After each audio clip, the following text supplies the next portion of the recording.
హైదరాబాద్లోని మహేష్ కోఆపరేటివ్ బ్యాంక్లో భారీ అక్రమాలు వెలుగులోకి వచ్చాయి. 2 రోజుల పాటు మహేష్ బ్యాంక్తో పాటు పలువురి ఇళ్లలో సోదాలు చేపట్టిన ఎన్ఫోర్స్మెంట్ డైరెక్టరేట్ అధికారులు 1 కోటి నగదుతో పాటు 5 కోట్ల విలువైన ఆభరణాలను స్వాధీనం చేసుకున్నారు. అనర్హులకు 300 కోట్ల రుణాలు ఇచ్చినట్టుగా గుర్తించారు ఈడీ అధికారులు. 1800 మందికి డమ్మీ గోల్డ్ లోన్స్ ఇచ్చినట్టు నిర్ధారణకు వచ్చిన అధికారులు విచారణను ముమ్మరం చేశారు.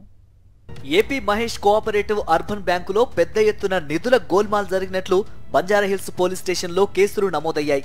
దీంతో రంగంలోకి దిగిన ఎన్ఫోర్స్మెంట్ అధికారులు 2 రోజుల పాటు నగరంలోని 7 ప్రాంతాల్లో సోదాలు నిర్వహించారు. బ్యాంకు ప్రధాన కార్యాలయంతో పాటు చైర్మన్ రమేష్ కుమార్ భంగ్ నివాసం, కార్యాలయాలు, సీఈఓ, డైరెక్టర్ల ఇళ్లలో తనిఖీలు నిర్వహించారు. చైర్మన్ రమేష్ కుమార్ తో పాటు ఉమేష్ చంద్, పురుషోత్తం దాస్ మరికొంతమంది నకిలీ పత్రాలు సృష్టించి 300 కోట్ల రూపాయలకు పైగా రుణాలను అక్రమంగా ఇచ్చినట్లు ఈడీ సోదాల్లో బయటపడింది. ఈ సందర్భంగా 1 కోటి రూపాయల నగదుతో పాటు 5 కోట్ల రూపాయల విలువైన ఆభరణాలు, విదేశీ కరెన్సీ, ఆస్తి పత్రాలు, బ్యాంకు లాకర్ కీలు, డిజిటల్ పరికరాలను అధికారులు స్వాధీనం చేసుకున్నారు.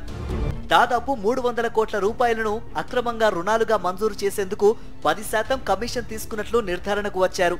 ఇదే సమయంలో 1800 మందికి డమ్మీ గోల్డ్ లోన్స్ ఇచ్చినట్లు ఈడీ గుర్తించింది.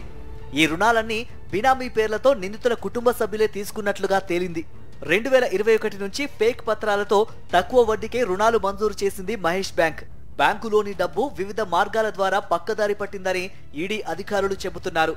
తప్పుడు ఆస్తి పత్రాలతో భారీ రుణాలు మంజూరు చేశారని, వక్ఫ్ బోర్డుకు చెందిన పలు ఆస్తులకు లోన్స్ ఇచ్చారని గుర్తించారు.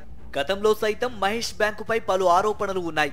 సెక్యూరిటీని పట్టించుకోకపోవడం వల్ల సైబర్ దాడులు జరిగినట్లు పోలీసులు నిర్ధారించారు. ఈ విషయమై ఫిర్యాదు చేయడంతో మహేష్ బ్యాంకుకు ఆర్బీఐ భారీ జరిమానా విధించింది.